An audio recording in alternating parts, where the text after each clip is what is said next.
I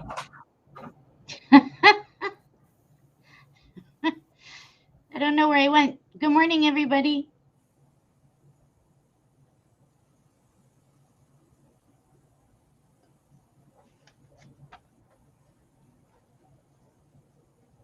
We are apparently live,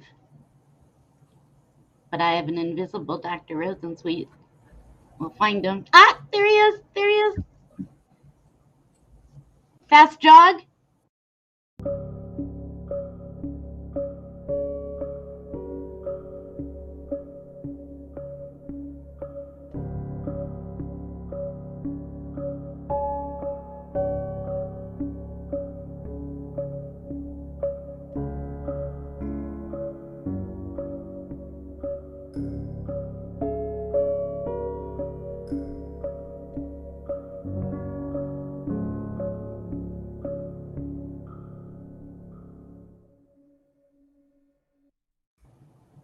Bad hair day. Mine or yours? Mine. Well, that makes two of us, believe me. It's called unmanageable. Good morning. Good morning. How wonderful to start off with a bad hair day. I actually have some questions about bad hair days, believe it or not, in today's Facebook Live. Hope you had a great weekend. Welcome to everybody who's going to be coming in. It's always good to see you, Dr. Rosensweet, as you too, Carolyn. It's always good to see you. I say it every single time. We've been doing this for a whole full year, twice a week. Can you believe that? Amazing. Wow. Oh, Emmy. Okay. So here we go. I don't think you're having a bad hair day. Your hair looks fine. So here we go with question number 1, which is something that we, again, visit often, and I think it's important. I know you do. A woman has written in, and she says, Dr. Rosensweet, you so often talk of the 24-hour urine testing as being the golden standard of testing. Yet, why? Can you please explain to us again why it is that urine testing is so much better than blood testing? It's very much appreciated because so many of us really do not understand this, nor can we get the 24-hour urine testing from our doctors. They will only test us with blood. Well, I want to open with the whole subject of testing. Okay. The objective in menopause, from my perspective, is to see how beneficially and safely and effectively we can address the consequence of the loss of the most powerful biochemicals in our body, hormones. And ovarian hormones are amongst them, and they're powerful, and their decline and absence are highly consequential biologically. And back in the day when we were cruising the tundra, I don't know if you remember. Of course I do. How could I forget? Like 200,000 years ago. Yeah, when we met. there wasn't an issue around menopause and perimenopause or replenishing hormones because people didn't live that long. Right. And so there wasn't, in general or universally, this thing called menopause where the ovaries stop functioning, but they do. And through a lot of different reasons, we live a lot longer, and then the primitive primal physiology is still there. There comes a moment where the ovaries cease to function, cease to produce estrogens, testosterone, DHEA, and progesterone. And without these powerful biochemicals, there's a very significant consequence.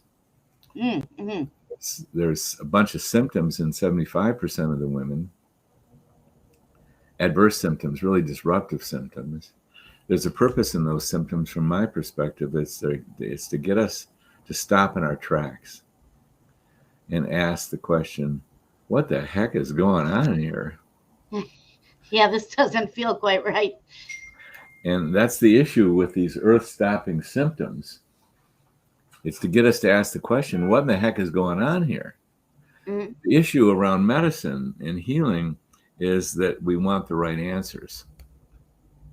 We don't want, well, this is a Prozac deficiency.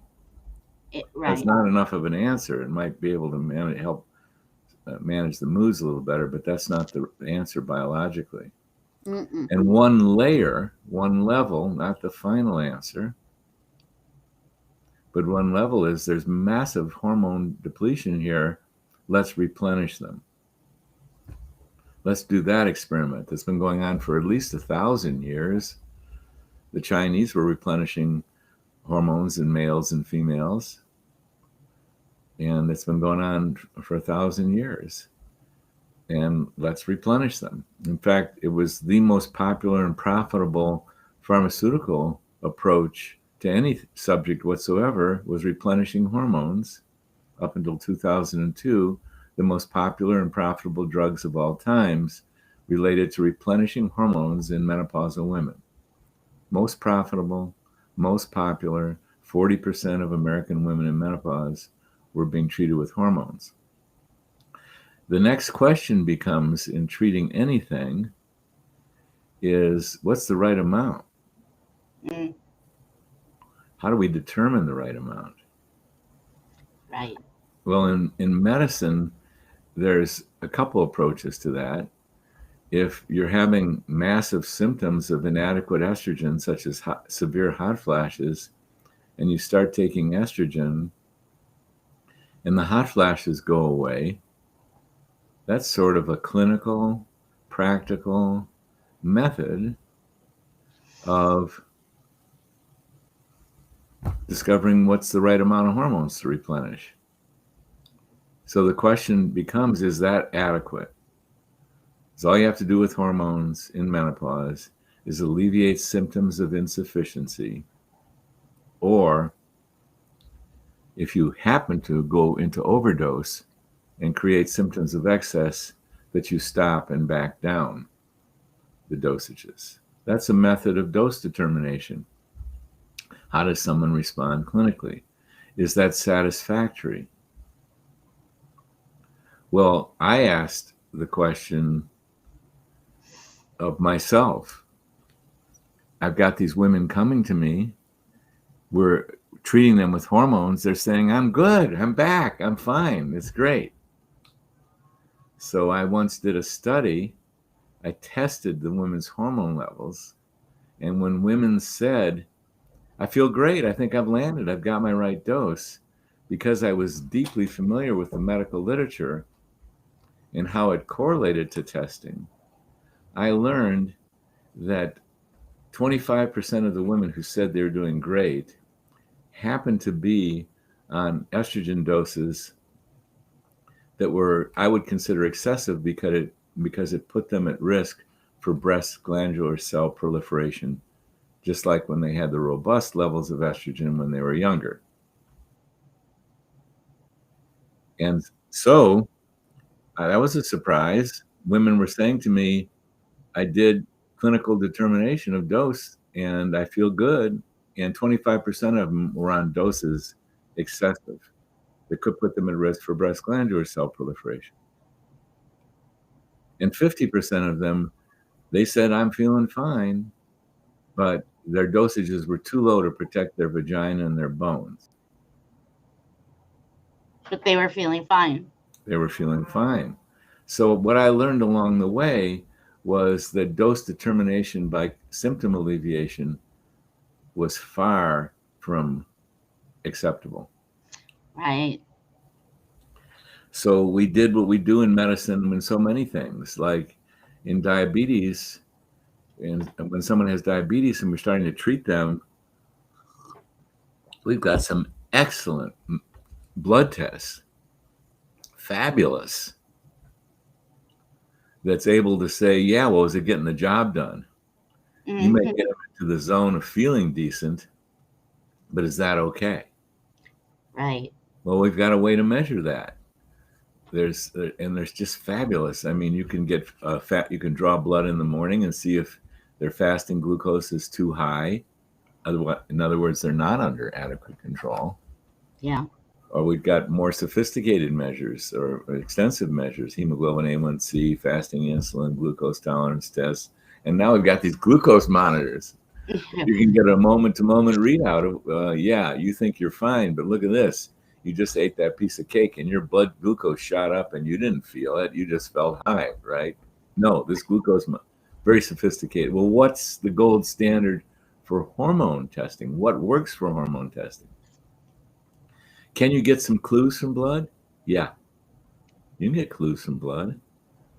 There is an issue there. It's when you're treating a woman with hormones and you're drawing her blood to assess her hormone levels. When do you draw her blood? Do you draw it just before she takes her morning hormones? Do you draw it minutes after she takes her morning hormones? Do you draw it a half hour after? Do you draw it 2 hours? Well, there's various ways to approach this, but the issue is how, let's say she's applying topical estrogen, which is what she should be doing, applying it topically, better than taking it orally, safer, more effective, less risky. Take your estrogens topically. When do you assess her? When she's a half hour after she applied her hormones? Are you going to be consistent with that? Every time you test your hormone levels, you're going to choose an exact time limit, 2 hours after you apply those hormones. We're going to test you every single time. Well, that would give you something to compare it to. But how do you know what you drew is, number one, assuring what really matters is you don't put breast glandular cells at the risk of proliferation. In other words, we know that our estrogen levels are not too high. Well, what do we compare it to? Well, we could compare it to young women's levels, but young women, once a month, they're getting breast glandular cell proliferation. So we don't want to go that high, not in a menopausal woman. We don't want to cause cell division and cell mitosis from the hormones we're giving her, ideally. And so one of the things that I did is I went through a personal evolution of realizing that there was a pharmacokinetic issue with blood. And what pharmacokinetics means is, when did you apply your last dose and when does your peak level occur? Because that's probably when I wanted to test, because I probably wanted to test when they were at their very highest. So I didn't think that blood was going to do it. Blood does a beautiful job in young women who are not being treated with hormones, but in women who are being treated with hormones, that's a whole other challenge. So I let go of blood. Tried saliva. Got these tremendously discrepant results. There's people who are out there advocating saliva and they believe in it and they love it and they think it works. I didn't have that same success, and neither did some of my most esteemed colleagues. We couldn't get it to work. We couldn't get it to correlate well. There was too many oddball responses. So because of that, I can't get my heart behind it. And there's very committed people. There's very committed physicians and laboratory people who believe saliva is the way to go. On this particular Facebook Live and in our menopause method, I can only give you my best shot. And my best shot is saliva didn't work for me and my most esteemed colleagues. Not for ovarian hormones. Yes, for other things, for cortisol levels, but not for ovarian hormones. So I let go of saliva. And then I was encouraged to do the gold standard, which is the 24-hour urine hormone test that had been done since the late 1960s. And my God, I found the correlation was just fabulous. And we were correcting for when the woman took her last dose. When you're doing a 24-hour urine hormone collection, we say to the woman, here's your instructions. We want to test you at a time when you've been absolutely 100% consistent with your dosage. You don't drop dosages. So for 5 days to a week, we want you to not drop a beat. We want you to be very consistent.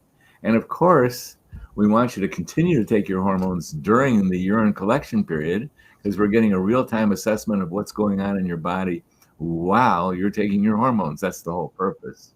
Right, makes You sense. follow Yeah. them instructions, the 24-hour urine totally bypasses the pharmacokinetic issue.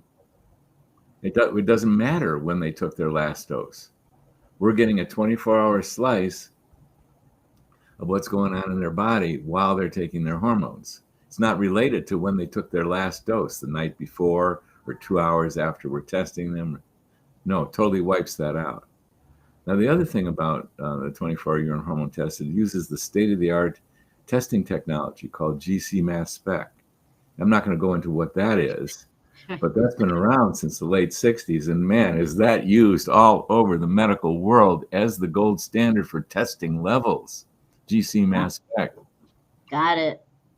And one of the things that I was able to do was go into the medical literature with the question, well, what's too little? Well, there's excellent studies that tell me what levels are too little. And I was able to correlate them because I had done this testing of testing women on patch, testing women in gels, knowing what their dose was, testing women on our organic oils, and seeing what the cross correlation was. I was able to correlate what the literature reported as too little with what 24-hour urine hormone tests reported. And I'm not going to go into the details of that. That was quite a piece of work to get that, put together that data. But the bottom line is the medical literature tells us, yeah, you might be able to help the vagina, but it ain't enough for the bones. We know the numbers. We know how much estrogen has to show up on some form of testing, in this case 24-hour urine hormone testing.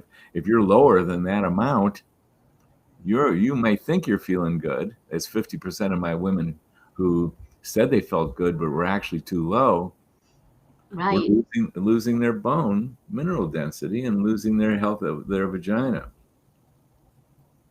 So we were able to correlate that to 24-hour urine hormone tests.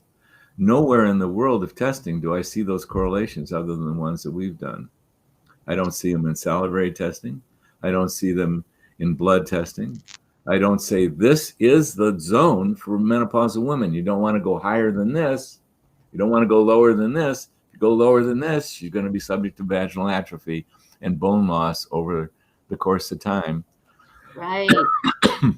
I'm not mentioning other parameters like cognitive function, or skin or hair or health or libido. I'm just saying, or our health of arteries. We don't have the exact parameters for that, but we do know what's too low. And if you drop too low, you're going to lose bone and you're going to get a vaginal atrophy. We also know what that number is too high. Yeah. In fact, the laboratory I worked with, when I presented this, the laboratory I work with, this is the only thing they do. The laboratory PhD scientist director wanted to get great at one thing. So he focused in on steroid hormone assessment, and he's a world authority on it. And that's what happens when you specialize. Yeah, I guess that's what you would want. For you sure. specialize in one thing, you get good at it. Yes, you do. Yes, you do. And he looked at the science that I presented him, and he agreed that he would produce a report form for his lab that included those parameters. What's too little and what's too much for a menopausal woman. Now, there's other tests out there, and there's problems with them. If they were good, I'd go for it. Yeah. I can't tell you how much I would love to do the scientific studies that would go so far as to correlate serum testing with exactly defined parameters so that doctors could use, and healthcare providers, nurse practitioners, and PAs, and prescribing pharmacists or advising pharmacists could use blood. And that study could be done. And I have esteemed colleagues that they've been using blood tests for 30, 40 years. And they do get what they consider to be valuable feedback on a testing level. Like, for example, the way they do it, they can read whether a woman's getting higher than a young woman. Or the woman's, like a man's levels are too low. Yeah, his testosterone levels are too low on blood testing. He ain't gonna feel good. His gear is not going to function normally. So I was searching for the word. Yeah. Well, I'm not gonna forget. Yeah, you sort of caught me midstream there, Carolyn.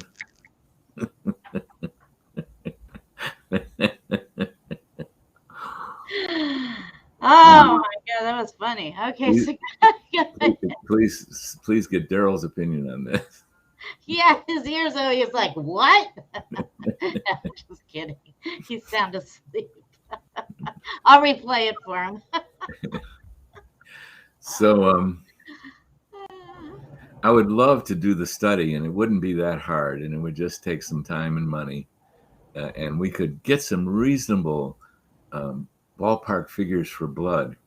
Now, what 24-hour urine also allows is assessment for urinary metabolites, because although there is controversy about how someone biochemically processes their estrogens, testosterone, etc., I find it extremely useful to see the metabolites. There we get, and without going into detail, there we get a full picture of what the hormone family is doing.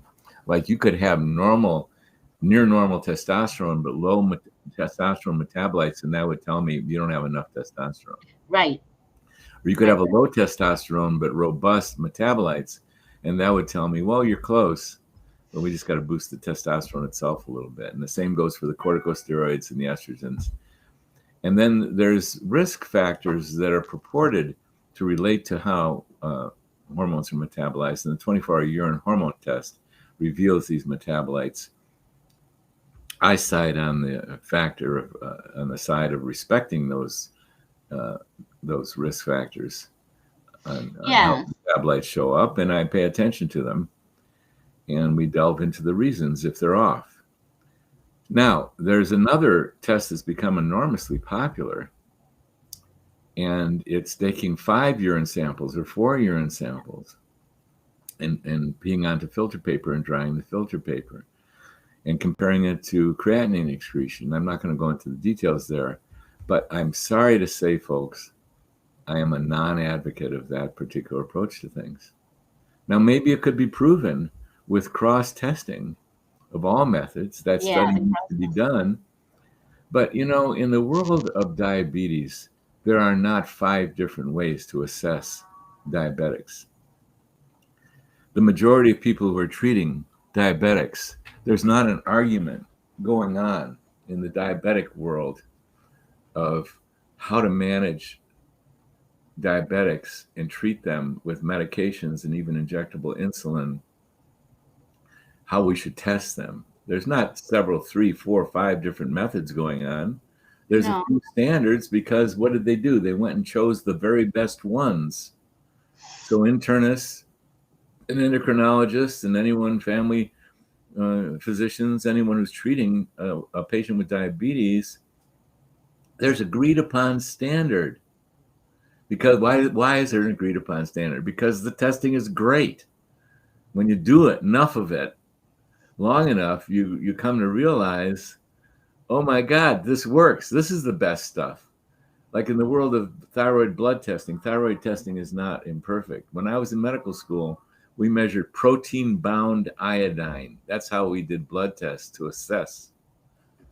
But more and more testing was developed, and no one in the United States would ever do a protein-bound iodine to assess someone's thyroid levels. The whole testing of thyroid through blood testing has evolved beautifully to where now there's some standards that people who really pay attention agree upon. Well, that's not true in the world of hormone testing. There's at least 4 different approaches. Yeah. And, we all have our opinions. The thing I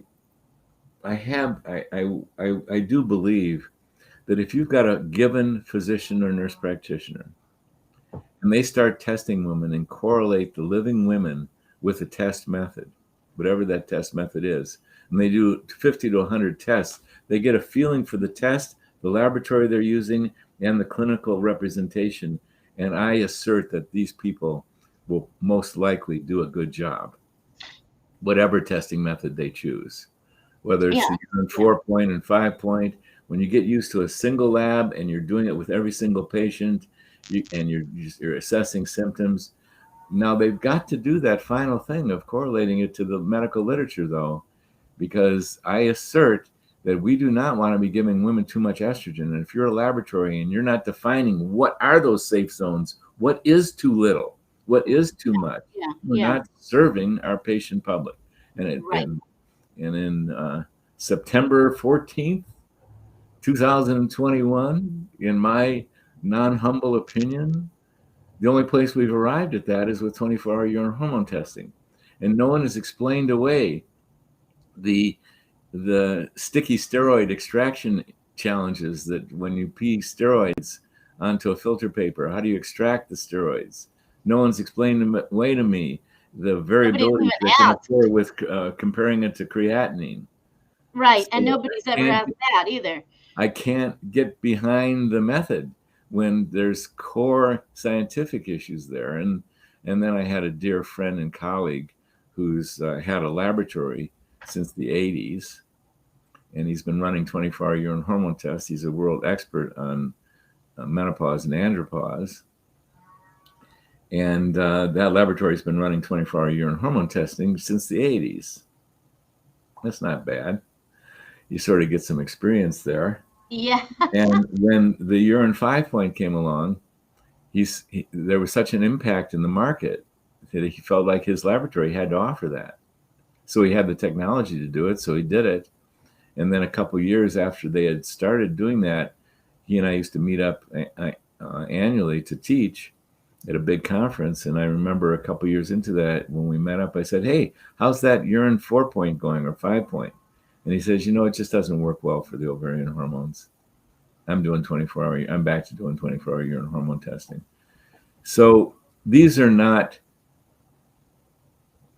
I want to say that again, I do believe, not because I know, that a good caring physician, a nurse practitioner, or prescribing or advising pharmacist or PA, that's really paying attention to menopause and is seeing a lot of menopausal patients and chooses a method that they feel comfortable with of testing, they're going to be able to go very far.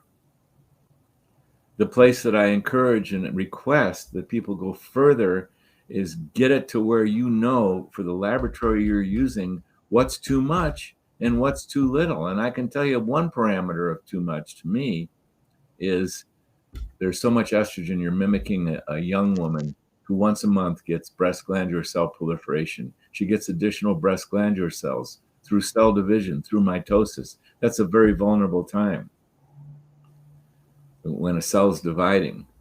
Yeah. So we don't want cell division for the majority of women who are in menopause, and they don't need that much. If this is a zone of good treatment for women in menopause, and this is the low end, women vary tremendously, how sensitive they are, how well they absorb, how much they need, what their internal balance is. So you can't say there's one number. Right. There's never one number. There's a wide range of numbers. In fact, it's quite a wide range. Right. In fact, yeah, it's quite a wide range of what constitutes too little, too much. Well, let's say this is the zone that includes all healthy young menstruating women. This is how much they need. Some women, they don't need so much. Other women need a rich amount of estrogen to be able to menstruate. And other women are somewhere in between there in that zone. That's the zone for young women. What we eventually determine and confirmed by the medical literature is that menopausal women fall right below that. That 90+% of the menopausal women are going to do really well in this zone. And they're not going to be putting themselves at risk for breast glandular tissue because they're not mimicking youthful levels. And yet they'll have enough to protect their brain, their bone, et cetera, et cetera, et cetera. Now, are there exceptions? Yes, medicine. Holy mackerel. So many moving parts. There are some women who need more robust levels of estrogen to preserve or restore healthy brain function, thinking, thinking clearly, not having brain fog. There's a certain percentage of women, I assert that it's small, that you got to really increase those estrogen doses. And if you do, you're going to get cognitive function to restore. And there's women out there that they need robust doses. Right, but would you do the 24-hour urine on those women? Well, I do it on everyone. Got it.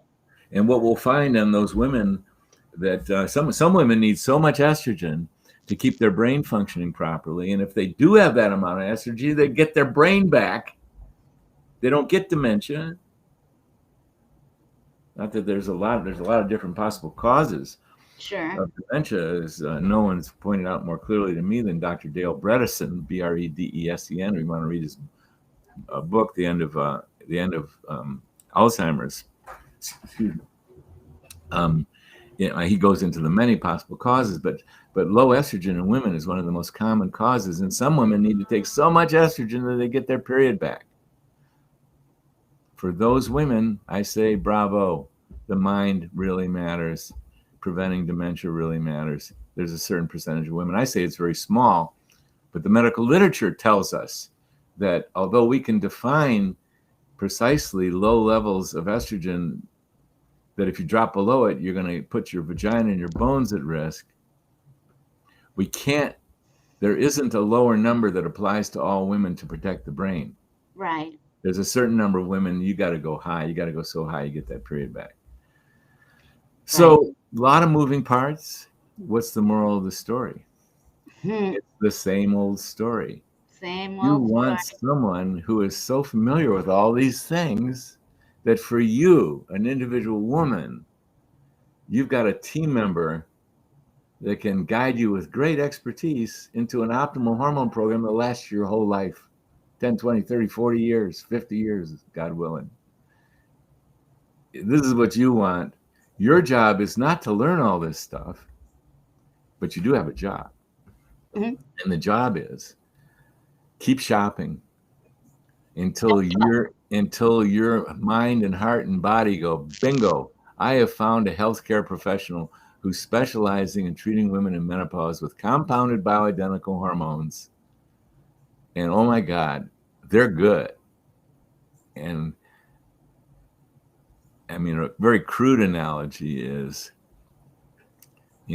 I turned my automobile over to someone who's done 300 tune-ups that last week. I want them to be tuning up my car if I'm going to go spend money on it. I want them to replacing my brakes or my engine. That's a crude analogy. It's everywhere. Plumbers, teachers, you want the people who really know what they're doing. Not the cardiologists. Oh, yes. How about the cardiologist? You want a cardiologist who's been trained like these folks are for what, 5 years, 8 years, beyond medical school? 50. I think my dad was like 38 when he finally got out of school. Yeah. I mean, it was a long road there. These are the folks you want. Yeah. Because there is a tremendous amount of knowledge to integrate and to bring to bear in any given medical situation.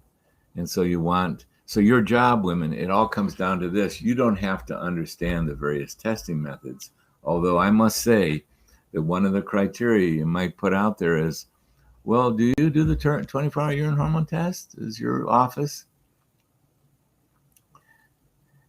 Or what kind of testing do you do? Or, it's like there's ways to learn. So at any rate, your job is the same. Go shopping. And nowadays, you only have to find someone in your state. Yeah. Because menopause medicine lends itself beautifully to telemedicine, providing that you have a primary care provider that if you need to be seen in person for some other medical issue, you got them. And you do need to have an annual exam or somewhere like an annual exam, female exam, so you've got that person that you visit in person. But otherwise, when you have that professional in your team, menopause part can be done totally by telemedicine. I've been treating women and training physicians and nurse practitioners and PAs and clinical pharmacists for 15 years. And I tell you, we do it only by telemedicine. So you only have to find someone in your state. That's because they do have to be licensed in your state to practice medicine. Right. And then you can sit just like this and That's have right. a discussion. And, You know? and do everything you need to do to get your menopause treatment program up to excellence and confirmed by testing. Thank you very, very much. I know a lot of women want to do the 24-hour urine testing. They ask a lot if they can do it on their own, but you know, you need someone to prescribe it. You need someone to read it. You do. It's not like you could just ask your neighbor to read this 20. It took you like forever, Good point. right? Good point, Carolyn. When I first looked at a 24-hour urine hormone test report, it was daunting to me. There was like 15 analytes there, hormones and metabolites and ratios. And it was daunting to me. And I had to call a mentor on every single test for years and years and years before I got familiar. And this is the main reason that it's not unpopular. It's not popular is because it's a real mountain to climb to learn how to read it. And you had been a doctor at that point for what, 40 some odd years? Yes. Well, for 25 years, I had been a doctor at that point. And it doesn't matter. You know, you want to learn something, you know it's the right thing, you learn it. And what happens in medicine? 100 patients into it, you're getting it. Whatever the process is, after you've seen your 100th patient, after you've seen your 100th 24-hour urine hormone test, you go, wow, this is starting to make sense to me. I sort of get this. Wow. Look at this. I don't have to call in today to get an interpreter to help me with it. Exactly. And so I wanted to bring that up because again, you know, many women say, I can order this through Quest or wherever, like, you know, that other big lab in this, whatever, wherever, and I'll get it back and, I'll read it. Mm-mm. Yeah. Not going to go like that. You That's want, right. as you said, your job, our job, the job definitely is to do the doctor shopping. You will find that doctor. I remember one time being in tears saying, do the doctor shopping, because it is. Or go to the, I mean, I'm part of we have a big team. Yes. And a powerful team. Yes. And so look up the menopause method. Yes. We now have people in our mastery program in something like 8 states, 10 states. And if you have a nurse practitioner or a physician that wants to specialize and get masterful training, we got it all. That's what we do. That's what I spend 80% of my time doing. Training and mentoring physicians and nurse practitioners, PAs, and clinical pharmacists. Yes. You could encourage or inspire because it's a wonderful career. It's amazing. Getting excellent at menopause. It's a wonderful and rewarding career. So go recruiting. Send them over to us. Absolutely. It's what I do. It's what I'm going into. You know, I won't be a doctor, but I'll do what I do because I love what I do. So, let me move on to one of these questions that always also comes up because it's a big deal. As we opened our Facebook Live today with your hair, my hair, bad hair day, the questioner says that she says, I took HRT for quite some time, but my hair started falling out and at an alarming rate. So it's now growing back, but very, very slowly. It's very upsetting to me. Do you feel that there is a difference with hair loss when a woman is taking HRT versus compounded topical bioidentical hormones proper? This is awful, and I'm stuck, and I'm confused, and many women complain of losing their hair, whether it be HRT or compounded bioidentical. We've talked about this many times. Yeah. What to do? One thing I'd like to answer a question that popped up there. I see it. We can only work with a menopause method nurse practitioner or doctor in our home state. That is correct, because ultimately it comes down to someone writing a prescription. Yes. and someone being a treating physician or nurse practitioner, etc. So we, in the United States, there is no universal license that covers all of the United States. We're working towards it, but it's not there. So it's the state that are granting the licenses to practice and write prescriptions. So you must find someone in your state. And as our goal by the end of 2022 is to have 3 providers in our mastery program in every single state. It'd be amazing. And we're moving towards it. Oh, yeah. So stay tuned or check in now, because we might have someone in your state right now. I may need to update it, but I do have a list of all the states that there are doctors in. It's actually downstairs in my office, but I do have that, and I could put it up, and I will put it up. Anyway. Now, hair. Yeah, what do we do about hair? Well, or lack of. Like anything in medicine, when you're getting something as uncomfortable as losing your hair, there's a lot of things to look at. And one of them is definitely hormones. Why does a 14-year-old girl or adolescent or young woman have these rich hair? Part of it is because her hormones. She's young and healthy, and she's got everything's working. Yeah, right. Not for everyone, but yeah. So, and the hormones are part of that. And then when you start losing these hormones that do relate to hair, what's the remedy? It's the task is the same. Think about ovarian hormone balance. Balance. Yeah, and proper dosages. You want adequate estrogen, which relates so much to hair, and testosterone. All of them relate to hair health. So you want someone who's expert at replenishing your ovarian hormones. It's a great place to start. Why do women in menopause, why is that the time they start losing their hair? Well, what's happening in menopause that's different than what was happening when the 20 years prior? What big things are happening? Not slight things. What big things are happening in menopause that are different from when they had a full head of hair when they were in their 30s? Right. Well, here's one thing that's happening that's a colossal difference, is all 4 ovarian hormones are cascading to levels so low you don't even menstruate. Right.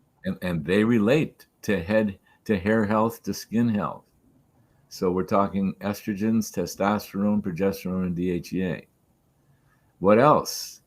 Midlife is very commonly a time when the thyroid hormone has gotten a little tired. It doesn't do what the ovaries do. The ovaries stop doing it. And levels cascade to super low. The thyroid has undergone a lot of strain, a lot of wear and tear, a lot of mileage at midlife. And a lot of people have enough thyroid to do a lot of things that are so important to thyroid, but they're lower than when they were younger, and they don't have the same amount of energy. Their bowels don't work as well. Thyroid governs metabolism. Mm-hmm. The rate at which you burn, you oxidize your food you combine it with oxygen, and you create energy and heat. So when your thyroid starts going low, you're not producing the same amount of energy, so nothing is working as well. Your immune system's not working as well. Nothing's working as well. You need energy to do everything. But beyond all that, beyond me explaining some of the basic functions of thyroid as it relates to energy production, when people get low in thyroid, they lose their hair. So part of the menopause method, for example, is we pay a zillion% attention to thyroid levels as well. Right. If someone shows up for the first visit, we look at the blood testing that they've had. If they don't have the thorough thyroid panel, bingo, back to the laboratory, right out of the gate, that first consultation. Here's a requisition. Go get your blood drawn. We want 4 major thyroid tests that are minimal. We want a TSH, a free T3, a free T4, and a reverse T3. We want those 4.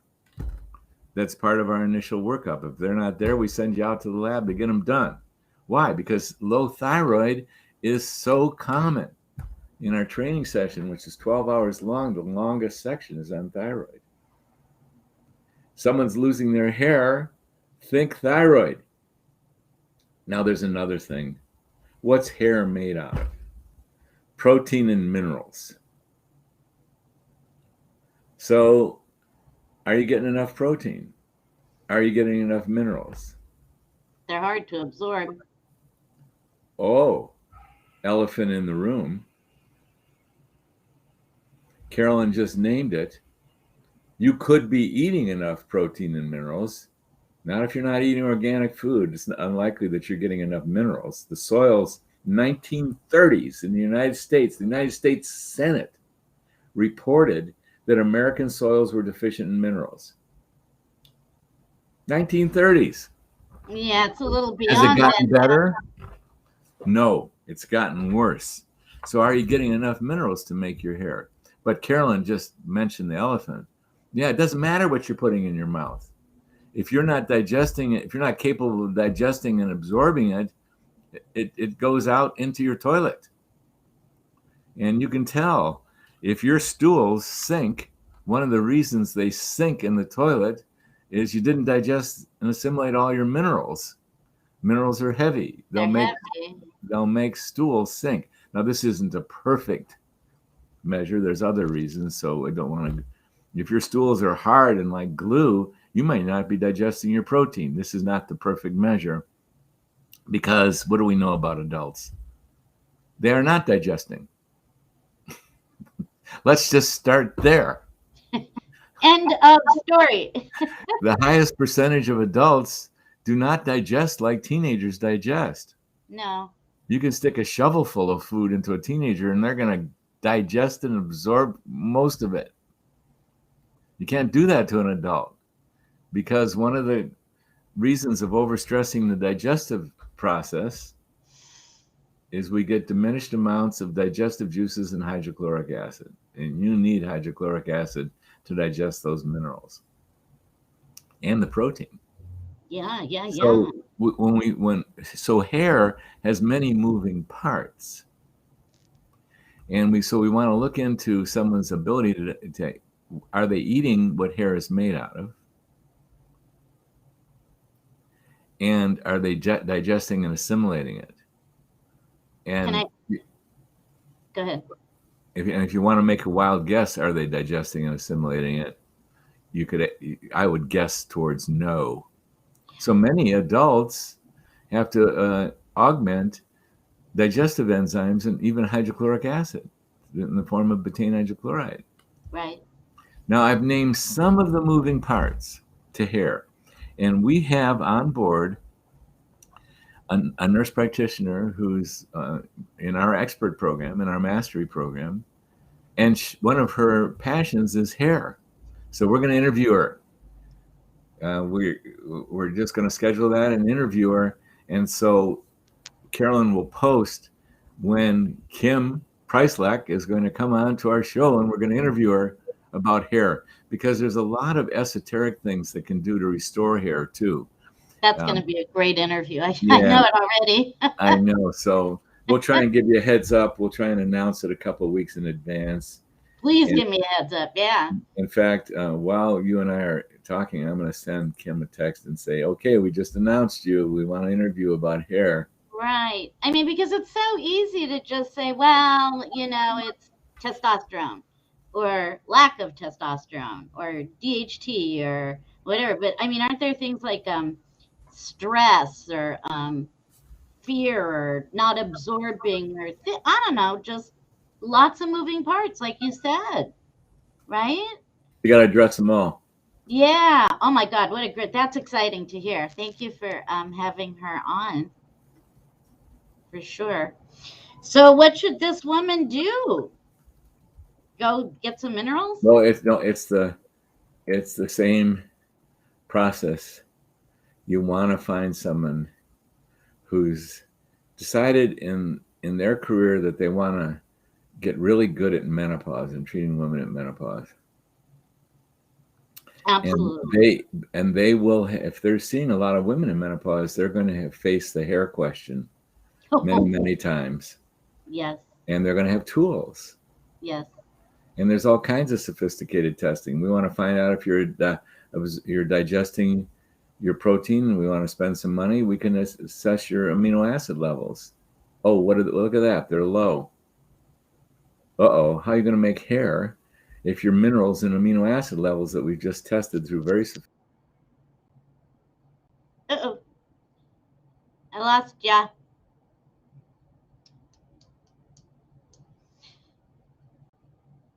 Uh-oh. Dr. Rosensweet is frozen. Hopefully he will be able to get back on. Can you hear me, Dr. R?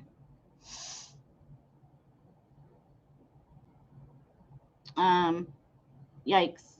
Well, hopefully he can get back on. I'm reading your question with the MTHR, 2 copies need estrogen, metabolizing estrogen, and take estrogen. As soon as Dr. R comes back, I can ask him that question. Hopefully he'll come back. So thank you, everybody, for being patient. I'm alone now. Oh.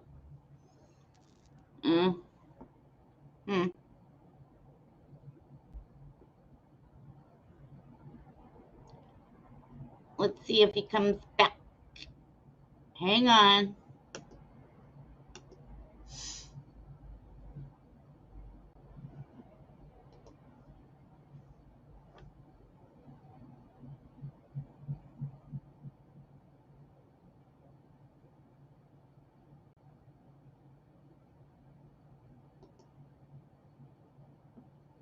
Oh my. Oh my. Oh my.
Can you hear me?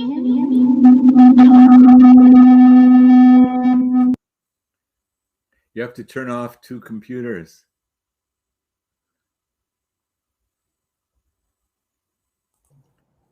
You have to quit out of one. There you go. I don't know where we went, but that was a journey. We're back. We are, and Susan says if we ask, she says, did you bring your hat and cane for entertainment? No, but we switched places.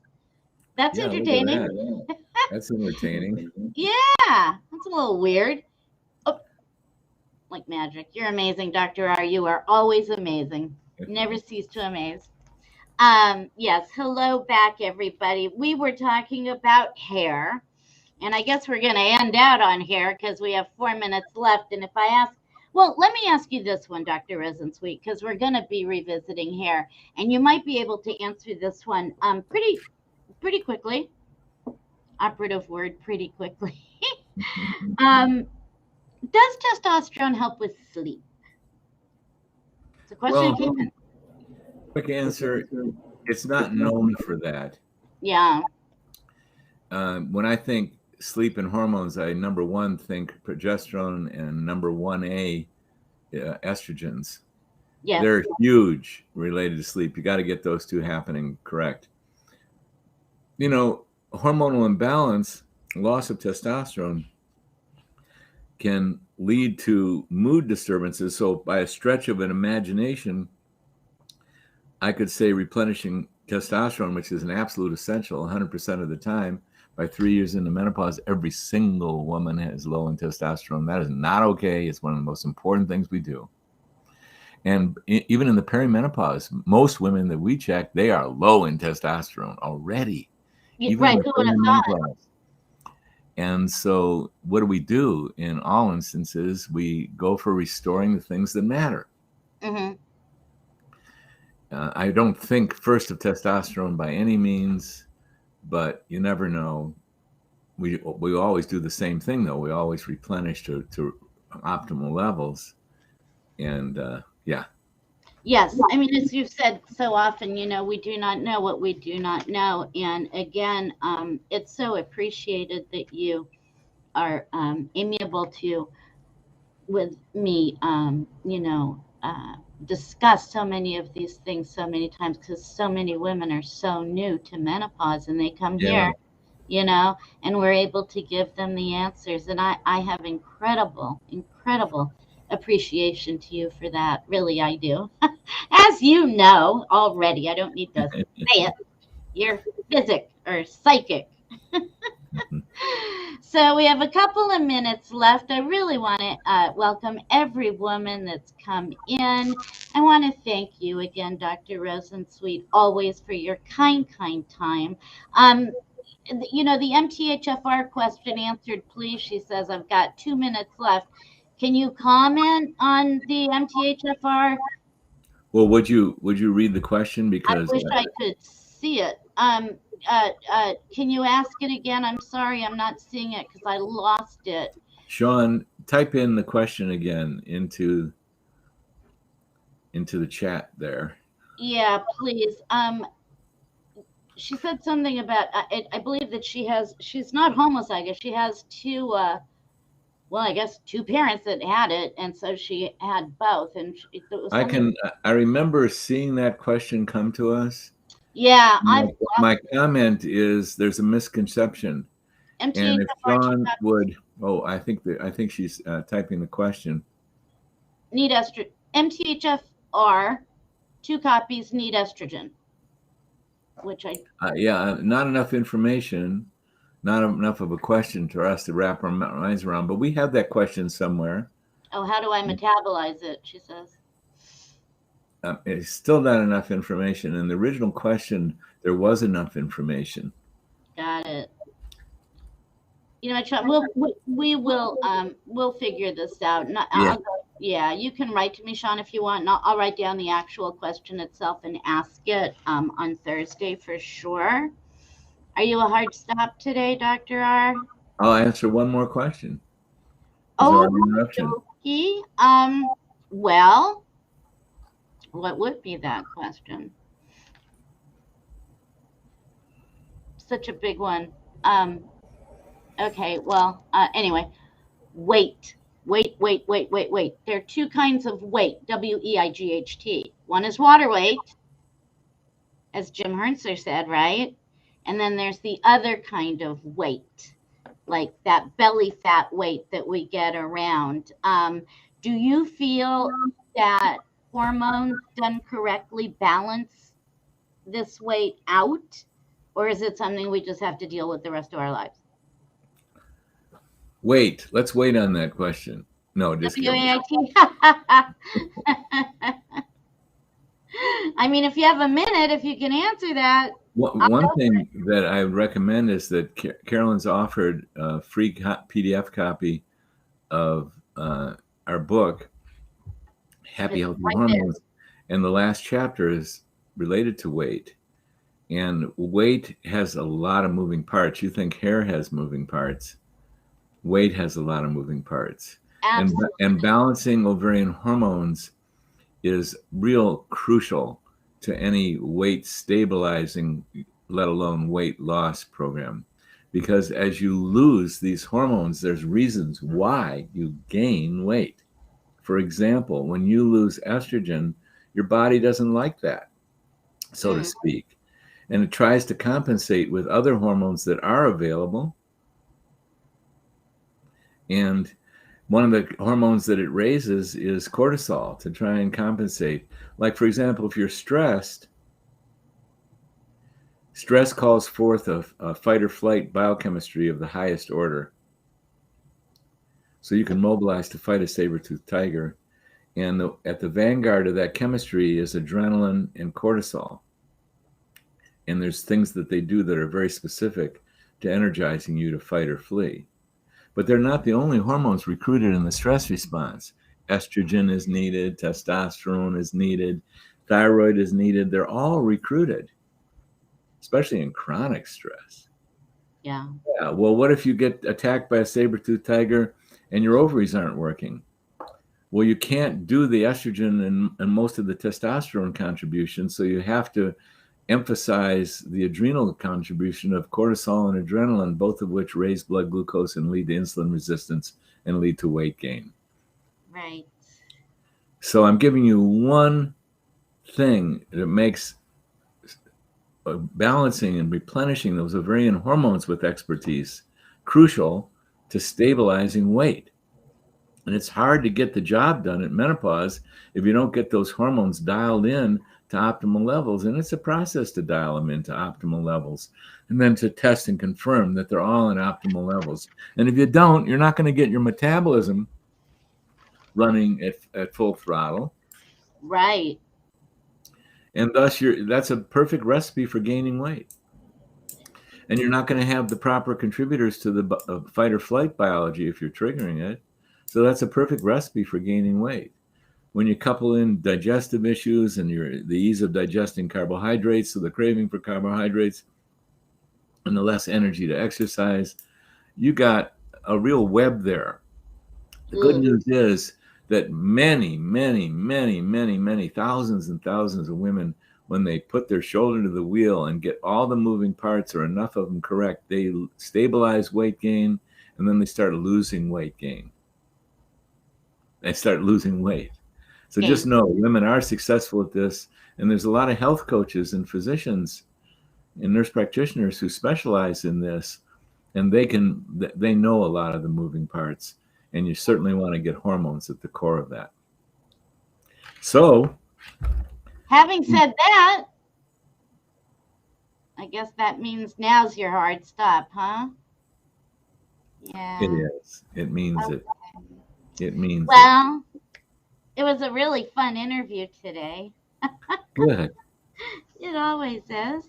And I will have the questions for Thursday. I wish you an amazing day.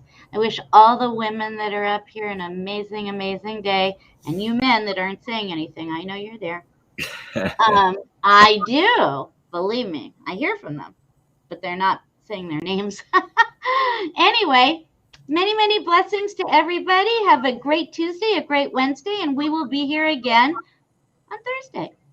How's that? Sounds good, Carolyn. Thank you, Dr. R. Thank you, Carolyn. We'll see you later. Alrighty. Bye-bye.